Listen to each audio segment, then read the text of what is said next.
কালকে যে বাড়ি থেকে কাঁঠালটা আনলাম, এই কাঁঠালটা দেখো একদম কি সুন্দর কোষগুলো বের হয়েছে।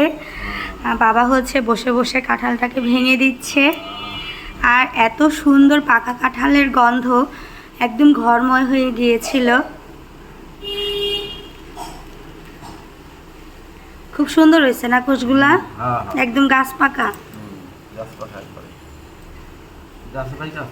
হ্যাঁ, এই গাছের ইটা কাঁঠালের জাতটা খুব ভালো।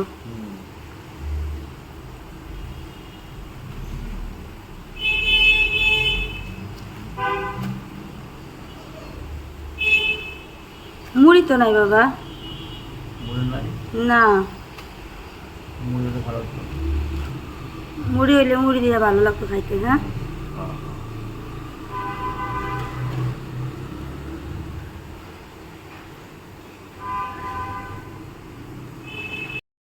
প্রচুর রোয়া হয়েছে বাবা। হ্যাঁ, ছোট ছোট আর অনেক মিষ্টি কাঁঠালটা। গাছ পাকা একবার গাছ পাই করে ওই আর ব্যাঙ্গল ওটুকু নিয়ে থাক। না আর বাঙাম না এটুকু থাক। হ্যাঁ, ওটুক থাক। থাক এই যে সামনে টুক নিয়ে নাও। হ্যাঁ করে দেবো না। এই যে আর ওই অবস্থাগুলো নিয়ে নাও। খুব সুন্দর কাঁঠাল হয়েছে।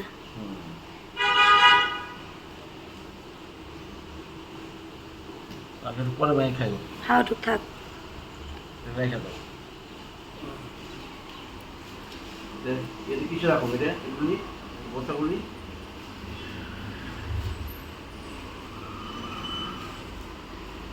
আজকে আমি খুব সকালে ঘুম থেকে উঠে গেছি। বাবা আবার খেয়ে দিয়ে চলে যাবে মানিকগঞ্জ, আর তোমাদের দাদা চলে যাবে অফিসে, যার কারণে সকাল সকাল ঘুম থেকেই উঠেই গরম ভাত সাথে হচ্ছে ভাজা তরকারি, মোটামুটি অনেক কিছুই রান্না করতে হয়েছে। বাপের বাড়ি থেকে এসেছি, মনটা ভীষণ খারাপ। সকালবেলা ঘুম থেকে উঠেই ভীষণ খারাপ লাগছিল। তো যাই হোক, একা হাতে কাজগুলোকে করে নিয়েছি। আর সকালবেলায় বাবা হচ্ছে কাঁঠালটা ভাঙলো নিজের হাতেই। কাঁঠালটা এত সুন্দর একটা পাখা গন্ধ বের হচ্ছিল, তো বাবাকে বলছিলাম যে কাঁঠালটা ভাঙো, ভেঙেছে। আর এখন বাবা পাকা কাঁঠাল দিয়ে ভাত দিয়ে খাবে। আমার বিয়ের পরে আমি সবসময় আমার শ্বশুরকে এভাবেই দেখেছি, পাকা কাঁঠাল দিয়ে ভাত দিয়ে খেতে। আর গাছ পাকা কাঁঠাল তো, কাঁঠালটা কিন্তু সত্যিই অনেক বেশি অসাধারণ, এত মিষ্টি ছিল। আর বছরের প্রথম কাঁঠাল, মুখে লেগে থাকার মতো ভীষণ ভালো ছিল টেস্ট। বাবা দেখো কত তৃপ্তি করে কাঁঠাল দিয়ে ভাত দিয়ে খাচ্ছে। বাবা সকালে খাওয়া দাওয়া করে এখন হচ্ছে রেডি হয়ে গেছে, চলে যাচ্ছে বাবা মানিকগঞ্জ। তো যাওয়ার আগে আমাকে বারবার করে সাবধান করছিল উৎসকে যাতে দেখে রাখি। আর আমার বাসার বারান্দাটা তো একটু খোলা, উপরে সম্পূর্ণটা গ্রিল করা না, যার কারণে হচ্ছে বাবা সবসময় খুব টেনশনে থাকে উৎসকে নিয়ে। বারান্দাতে গেলেই ভীষণ ভয় পায়, আমাকে সবসময় বলবে যে দরজা লাগিয়ে রাখবে, উৎস যাতে বারান্দাতে যেতে না পারে। আর কালকে বাড়ি থেকে চলে এসেছি, এমনিতেই মনটা খারাপ। আর বাবা ছিল, এখন বাসাটাও ফাঁকা হয়ে গেল, আরো বেশি খারাপ লাগছে। সাবধানে যাইও, আর যায় কিন্তু ফোন দিও। আচ্ছা, যায় ফোন দিও। এখন বিকেল 5টার মতো বাজে।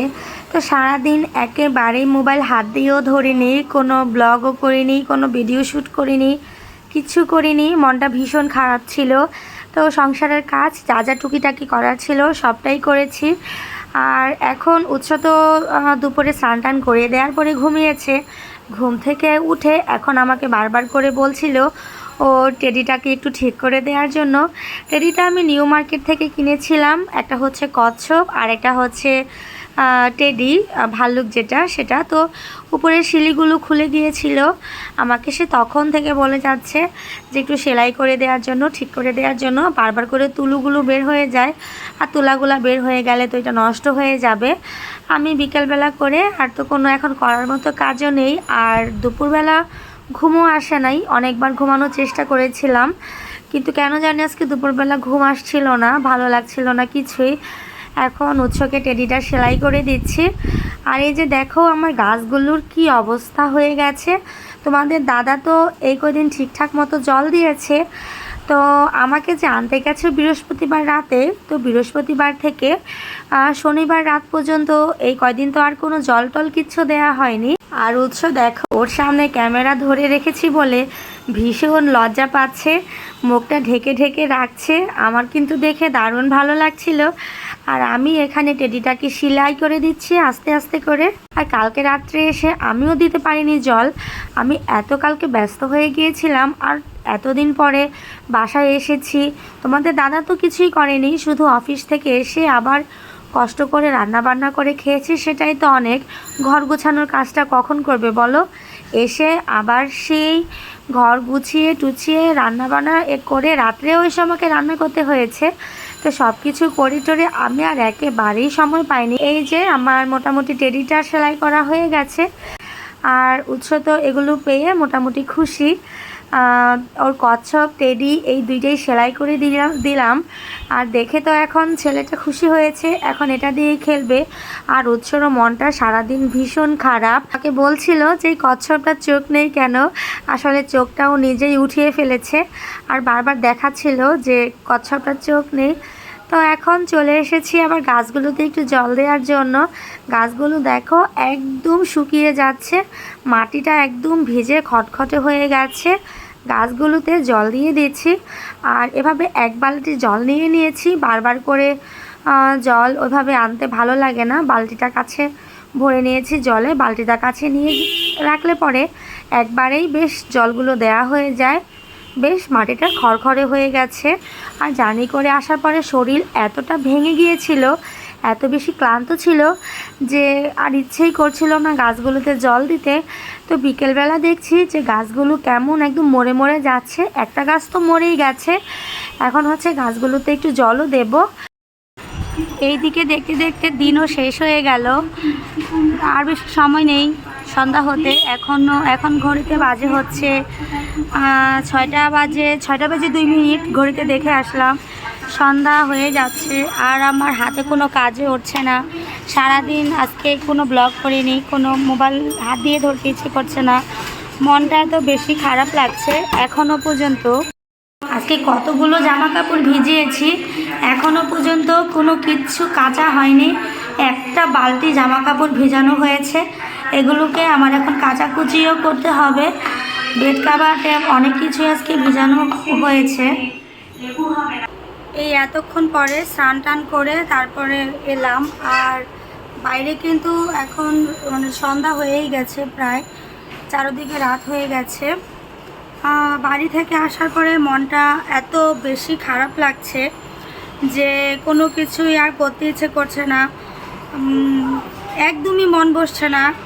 তো খুব খারাপ লাগছে বাড়ির জন্য। কোনো জায়গা থেকে বেড়ায় টেড়ায় আসলে পরে এত পরিমাণে কাজ বেড়ে যায়। আর বাসার অবস্থা এরকম হয়েছিল যে আজকে সারাদিন কোনো কিছু করতে ইচ্ছে, যে আজকে সারাদিন প্রচুর কাজ করতে হয়েছে আমাকে। তোমাদের দাদা অফিস থেকে এসেছে, খুব কষ্ট হলেও রান্না করে 2টা খেয়েছে, কিন্তু ঘরের কাজগুলো করার মতো সময় আরও পাইনি। সারাদিন প্রচুর ব্যস্ত থাকে তোমাদের দাদা। তো আসার পরে সব কিছু আমাকে আস্তে আস্তে করে করতে হলো, যার কারণে আজকে স্নান টান করতেও দেরি হয়ে গেছে। আর হাতও চলছে না, কারণ মন ভালো না থাকলে কোনো কিছুই ভালো লাগে না। অনেকগুলো জামা কাপড় ধুয়েছি, এক বালতি জামা কাপড় হয়েছে, সব কিছু ধুয়ে দিয়েছি। আজকে আর ওগুলোকে মেলিনি, যেহেতু বাইরে এখন অন্ধকার হয়ে গেছে। আর সন্ধ্যার একটু আগ দিয়েই ধুয়েছি, আজকে আর মেলবো না, কালকে সকালে আবার সেগুলোকে মেলে দেব। আমাদের দাদা অফিস থেকে বাসায় এসে খাওয়া দাওয়া করেছে। এখন হচ্ছে ওর জন্য আবার কাঁঠাল আর মুড়ি একসাথে করে দিয়েছি। সকালে খেয়ে যেতে পারেনি, অফিসের জন্য তাড়াহুড়া ছিল। আর হচ্ছে আরেকটা কারণ ছিল, আমার ঘরে মুড়ি ছিল না, অফিস থেকে আসার সময় মুড়ি নিয়ে এসেছে। এখন হচ্ছে মুড়ি দিয়ে কাঁঠাল দিয়ে খাবে। সারাদিন পরে সমস্ত কাজ শেষ করে এখন হচ্ছে মোটামুটি সংসারের কাজগুলোকে সব গুছিয়ে নিতে পেরেছি। আর তোমাদের দাদা বসে বসে কাঁঠাল আর মুড়ি খাচ্ছে। আজকে একটা অনেক কর্মব্যস্ত দিন গেল, সব কিছুর মধ্যে একটা মন খারাপও ছিল, কিন্তু এখন অনেকটাই ভালো লাগছে। আর ব্লগটাও কিন্তু অনেক বেশি বড় হয়ে যাচ্ছে। ব্লগটা খুব অনেকটা বেশি বড় করব না, ব্লগটা এখানেই শেষ করে দিচ্ছি। যদি তোমাদের ভালো লেগে থাকে আমার এই ভিডিওটি, তাহলে আমার চ্যানেলটাকে একটা সাবস্ক্রাইব করে দিও। আর ধন্যবাদ তোমাদের সবাইকে।